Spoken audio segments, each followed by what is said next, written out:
Hey everybody, welcome to the Brazos Forager channel, where I show you how to get free food and cultivate the area you already have so you can get even more free food. Today I've got a special edition for you. I'm going to show you how I raise chicks off-grid with no electricity. The only exception to that is that I have these little solar panels that I got from Harbor Freight, which don't generate any heat, but they will power that little light there. So it does come in handy a little bit looking around in here. And I'm actually inside my smokehouse, what's going to be the smokehouse. But whenever I ordered these baby chicks, I had to reappropriate it. That's just what happens sometimes. Now, as you can see here, most of them, except for those right over there in that top left corner there, they're not piling up in the corner, which is number one, whether you have electricity or not. The number one thing that'll kill your baby chicks, in my experience, is when they they get cold and they pile up on each other because they're trying to get warm. But the problem is as they pile up in a corner, they just keep piling, and then it turns out there's a couple on the bottom that are just getting trampled and they can't breathe, and that's what happens. Look at this, an asp. I think that's an asp that made its way into here. Alright, so if you're looking at the backdrop, you can tell the first thing that I do as far as keeping the chicks warm is put blankets over the cage. So what I've got is some old bed sheets that never fit anyway, so I use them to cover it up. And then there's an old pair of pants I use them to fight fire sometimes. My cage is damaged here a little bit because whenever I was building this house, I still had it open, and of course the goats like to get on top of it and camp out.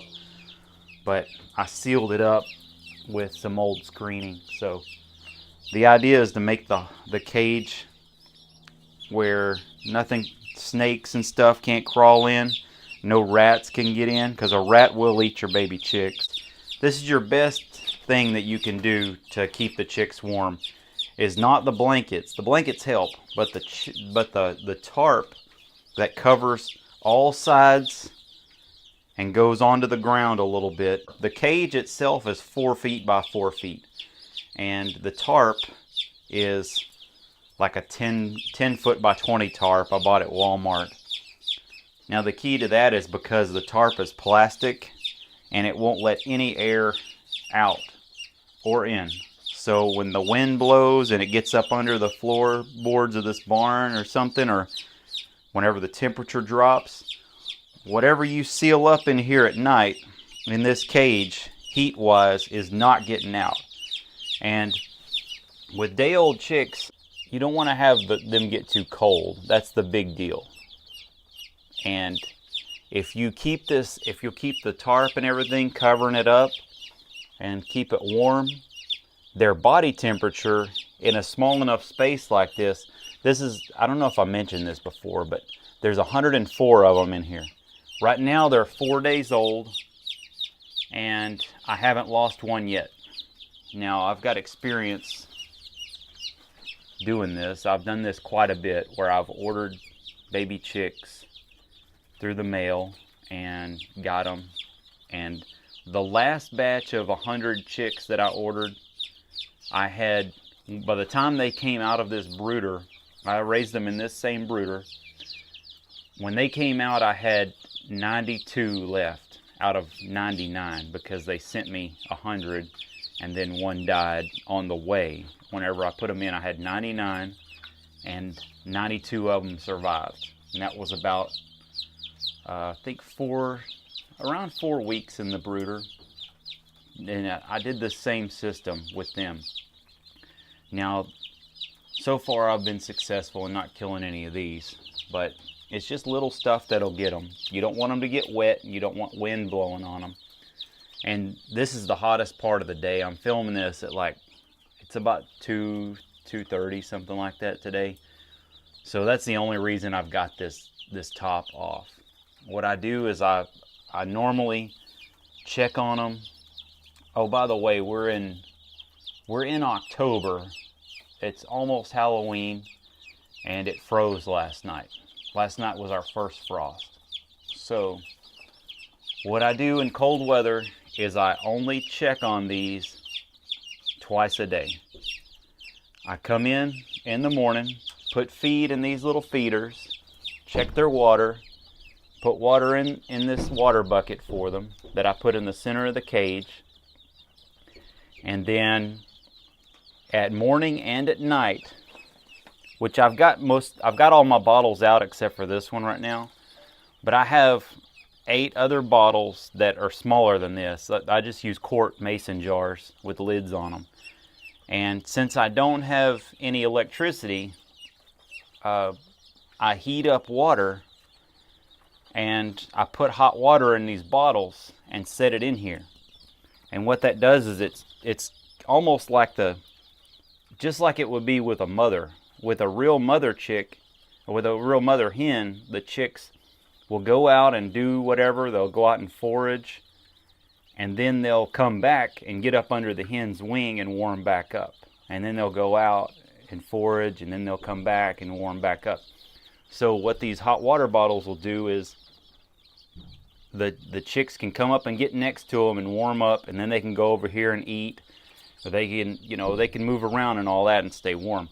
But the second thing is that since I've got these hot water bottles in here, and if I come in first thing in the morning and do this, I can close this lid right here, close the tarp down and everything, and that heat doesn't leave here. You have the chicks generating body heat, and you have the hot water bottles generating that heat too. So even whenever I come in here 12 hours later at night, they'll be like the tarp on the bottom side of the tarp will be moist from condensation and heat, even whenever it's really cold outside. So, and then whenever I come check at night, I do the exact same thing. Check the feed, check the water, then I replace the water bottles with more hot water for the night. That goes on for quite a few weeks.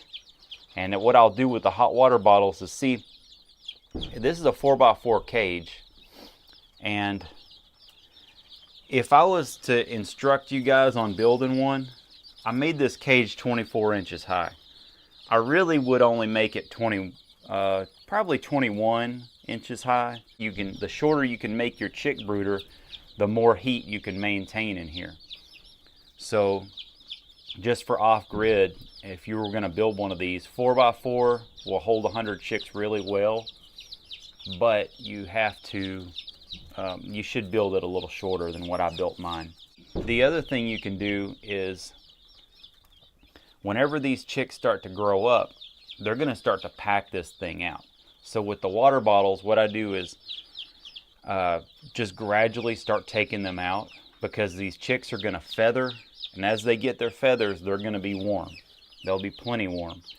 And so you just gradually start taking the hot water bottles out, because it'll give them more space to roam around in here, and their body, all together, the 100 of them, their body temperature will actually generate more and more heat, so that you don't need those hot water bottles as much.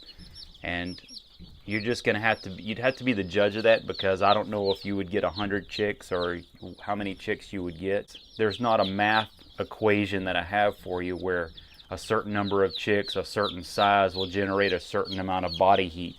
You really got to just kind of play it by ear. But the really important thing is don't check on these. At a max, do 3 times a day checking on them. Don't check on them more than twice a day, more than 2 to 3 times a day, really. I don't do more than twice a day. I'm just filming a video this afternoon. The reason for that is you keep that hot air in here by just keeping the lid down and keeping it covered up. It's important to do that. Now, the only problem is, with a tarp over it and blankets, they're playing around in the dark. So, here's what I do. This is for off-grid action. Now, one thing I could have done is I could have pulled my solar light down and probably ran it through here. But I'm just going to go off the assumption that most people don't have a solar light. or any kind of solar power if you're just doing strictly off-grid. And then last time I did this, I didn't even have that solar light. So what I learned to do is this. I bought this little battery powered light. I bought this at Lowe's, and I've got a screw right there. I just put a screw in, and then it hooks onto the back. I'm pretty sure Lowe's still carries these, but you can get something like this, just a little battery powered light, and you can turn it on. And even though it doesn't show a whole lot of brightness in here right now, it's really bright when you close everything down and it's dark in there. They're good to go. So that's pretty much all you really need to do with your chicks starting out. But just understand it, at about 3 weeks, you're really not going to have space for the water or need the water anymore in there. The hot water, you'll still need to give them water. It's really just the 3 weeks that it's so intense like this that you're going to have to be putting the water in every 12 hours or something. Probably after about 3 weeks, you can gradually start letting them get natural air and natural sunlight. You just got to watch their feathers on that, because it's really when they start getting enough feathers, they're good. But if they start to get that chill and get cold and start piling up over in the corners, that's whenever some start to die. You've got to warm them up at that point. You've got to get them warm so that they don't pile up and try to keep warm off of each other. So if you look at these, even the way they're packed together right now, they may be a little chilled, but for the most part, they're not that chilled. They're mostly scared of me because they're only a few days old and they haven't figured out who the boss is and who's giving them the feed every day. But like, they're real skittish right now, and in probably a week and a half or 2 weeks, I won't even be able to stick my hand in without them jumping all over me. It gentles them down real well doing this. It makes them super domestic birds. I usually keep them in the brooder for about 5 to 6 weeks, and then I'll let them out into a pen it's a hawk-proof pen, but it gives them a place to run around. So that's pretty much the way I do it. And then they become free rangers, just like the rest of my chickens. They just go free range. These are all hens, so they'll all go free range. Whenever I figure out something's a rooster, I'll snatch it up now and put it in the chicken tractor, because all I'm doing with those is selling them and eating them. But all these should be hens. They're all Americanas, and those are the ones that lay the colorful eggs. So I'm kind of excited about having these in. And I hope you guys have a good day. I hope you learned something from this. I hope this helps you out if you're off-grid, or even if you're not off-grid. It's about the same way for raising chicks. I never really liked the lamps, but the lamps will keep them warm, and you're kind of guaranteed a consistency of keeping them warm with lamps. But with these, as long as you give them some light to move around and keep this top closed, they're going to be good to go. And I'm really hoping for this round to be 100% success rate as far as not losing any chicks. I'll be real excited about that, but I'll keep you updated as time goes on. And be sure to subscribe if you haven't already, because I've got more cool stuff coming up. Alright, I'll see you guys in the next video.